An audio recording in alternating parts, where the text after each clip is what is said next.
everybody, it's me, Joey P, Joe Pisapia, and welcome to 5 things to look for in Week 2 in the NFL. And let's start with number 1, which is a bounce back from the New Orleans Saints. After an absolutely dreadful loss at home against an in-division opponent that they should have beaten, that defense is going to get the crap beat out of them this week in practice, and they will bounce back and have a big day against the Cleveland Browns. That means Drew Brees, that means Alvin Kamara, and everybody else is going to be getting involved. So look for a big bounce back from the New Orleans Saints. The second thing to watch for this week in Week 2 in the NFL is Pittsburgh also bouncing back. After they tied Cleveland on the road last week, they go home against the Kansas City Chiefs defense that was not good at all against the Chargers. Gave up a ton of yards, a ton of points, and it could have been far, far worse had just a few of those balls been caught by any of those Chargers wide receivers. Some horrendous drops, some touchdowns dropped as well. That could have really gotten out of hand with Kansas City.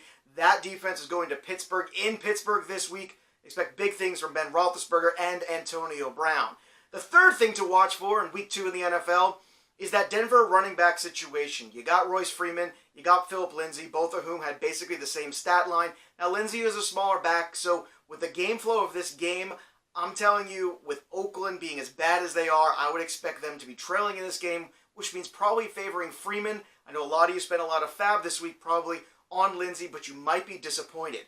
Number 4 in the list of things to watch for in Week 2, about Todd Gurley running all over Arizona this week. Oh, it's going to be a big, big day. DFSers, you might want to pay up for that Todd Gurley. That Arizona Cardinal defense gave up 182 yards on the ground, and that was to Adrian Peterson and company.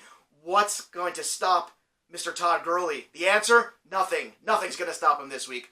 And last but not least, the 5th thing to watch for this week in the NFL is actually Adrian Peterson, who I just mentioned. Now, some of you who might be owners of him and not be buying in necessarily to that good Week 1 performance, you're going to get a second good performance probably this week against the Indianapolis Colts. Another team that struggles on defense, but I think that's a good thing for you AP owners, and some of you, again, who don't believe in AP, wait one more week here before you trade him, because you might get a really nice bounce here, and if you're trying to unload and sell high, well, after Week 2, you should be in a perfect position for just that. You can follow me on Twitter at JoePisapia17. Check out all the great content at FantraxHQ.com. For everybody here at Fantrax, I'm Joey P. Stay on track. Peace.